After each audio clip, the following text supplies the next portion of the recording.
Testing 1, 2, 3, 4, 5, 6, 7, 8, 9, 10, 11, 12, 13, 14, 15. Hey guys, how's it going? Alright, hey JDM fans and JDM EXPO followers. I'm just waiting to get back on the road here.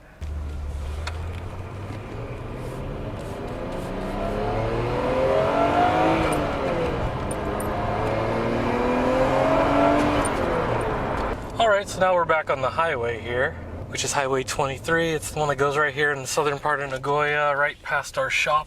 That beautiful sound that you are hearing here is the R34 GTR. It's got about 103,000 kilometers. My odometer here only says 3,000 kilometers, and that's because it's a 320 kilometer an hour Nismo speedometer, and of course it's got the nice tack. Just everything looks great. It actually had a massive overhaul around 100,000 kilometers, which included this gauge. So yeah, it has a lot done to it. New water pump, new timing belt, basically a lot of the tune-up components. It's got radiator cooler, it's got, oh man, this thing has actually a bunch of stuff. It even has a Nismo body kit on the outside, and looks and sounds great. Now I'll be honest, I don't think it's as peppy as, say, a V-Spec or a V-Spec Tuned, but compared to your average just stock, bone stock GTR, this definitely has a better response and nice and smooth. And we've got BBS wheels all around, 18s. As far as I know, it's got the Kenwood head unit, and we've got Carrozzeria speakers. So it's got the all the little amenities that you would want with a nice entertainment system. Yeah, so it also has the Nismo soft urethane shift knob. They changed the clutch and other things, and I'll look that up later and mention it whenever we're going through the engine stuff. And you might notice the big old Recaro behind me. Yeah, this holds really well. It's definitely a Recaro seat. Everything else is stock on the interior. And if you're a buyer in Japan, we do have the ETC reader right there. Got that. So your electronic toll works no problem. Even with the modified suspension, it's got coilovers. It's pretty comfortable. Oh man, it's a little bit breezy today. All right, well, there she is. This is what she looks like from the outside, and as you can see, this really nice Nismo body kit all around.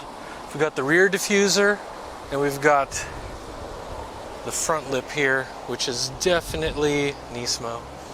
And got nice BBS wheels here.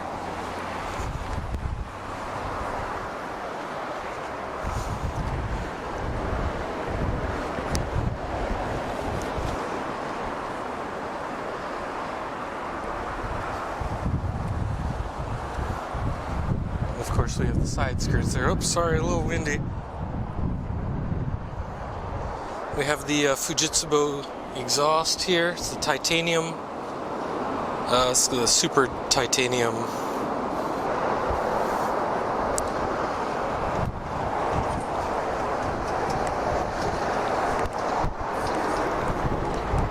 And I'll show you the interior here.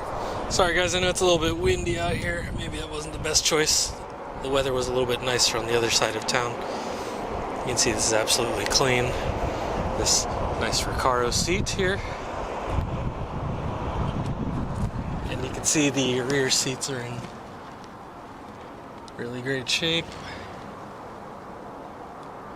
Stock front seat. And that Kenwood deck I was telling you about.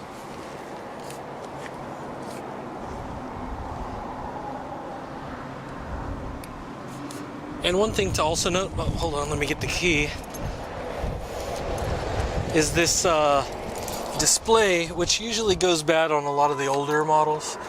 It's just the older LCD. This one is actually in good shape.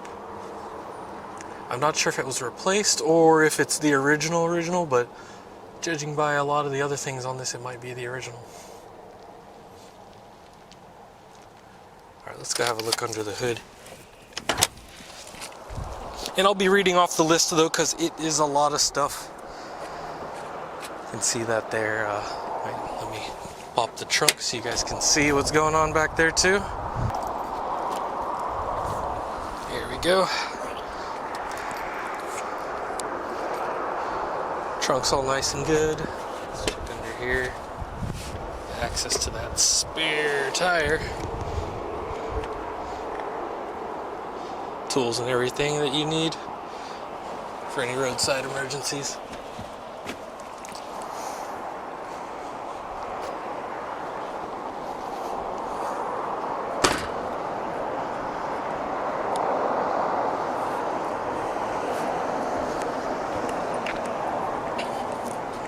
And this is where it gets good because, well, it's kind of what you guys hope for in a GTR.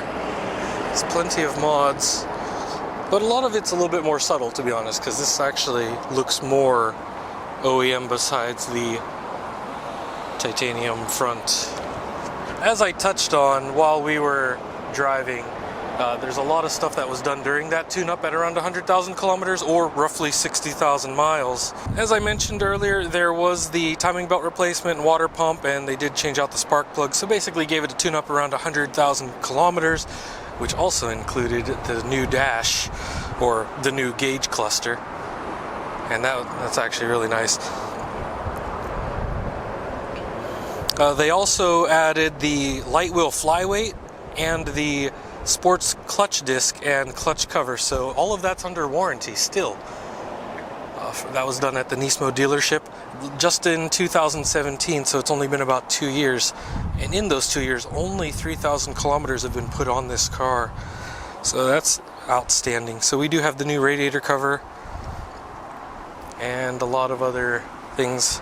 A tune-up would have also included this new air filter, which it's OEM, so the intake is OEM.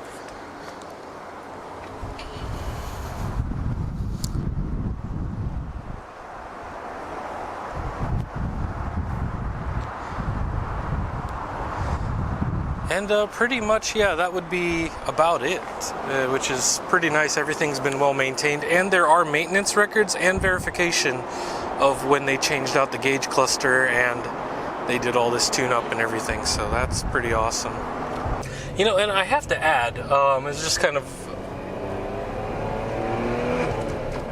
that the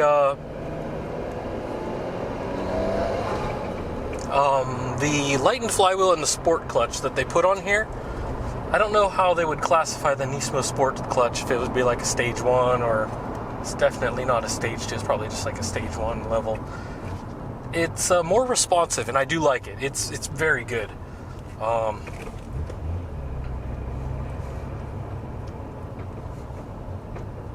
I think if the power was a little bit more, then it would be even more noticeable, but yeah, for being roughly 300 horsepower, maybe a little bit less, it's got an exhaust, so we're talking just like a little bit more than stock. It's definitely the pickup is a lot better, which is definitely says a lot about this, where it's not overdone, it's nothing crazy, we're not talking 500 or 600 horsepower, we're just talking a little bit more than stock, but responds a lot better than stock, so that's nice. And with the agile suspension and, you know, the naturally sporty brakes that are on here already, they didn't upgrade those, but it still feels nice. You know, I'm pretty sure they've had new pads on this which are unknown because they're not even on the parts list, so I have no idea what they are, but everything just seems in pretty good condition.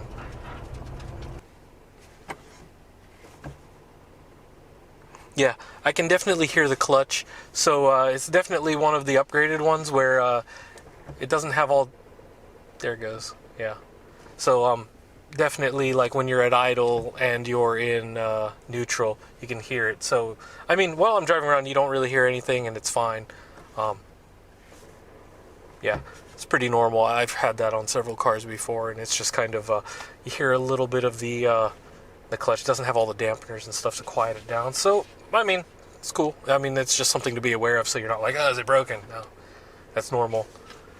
Actually, whenever you start upgrading all the performance parts, yeah, you start hearing everything, especially if you have performance brakes. Ooh, yeah, some people are just like, oh God, oh. it squeaks a lot. All right, yeah, so they definitely had a lot done to this, and I mean, in the OEM kind of way though, so it's not heavily modified or anything crazy like that. Power levels are pretty normal, around 270-ish horsepower, but the response is a little bit better than your regular GTRs because the lightened flywheel, which is nice. Definitely feels nice and sporty, the better suspension, but it's not rough, so even while driving over here, I had no problem cruising. In fact, I'm looking forward to the drive back just a little bit more. Even though I've got a little bit more power and it's a lot of fun, it's just kind of tame, which is nice. So with the nice Nismo and the V-Spec lip and all that, the look of this is really good. It looks like the V-Spec that we had a little while back, except it's not. So, all right, guys, you know what to do. Hit that like, subscribe, all that good stuff. If you're interested in more information, info@jdm-expo.com. And I look forward to showing more of these, so definitely stay tuned for more videos on that. And we'll see you guys in the next video. Take care.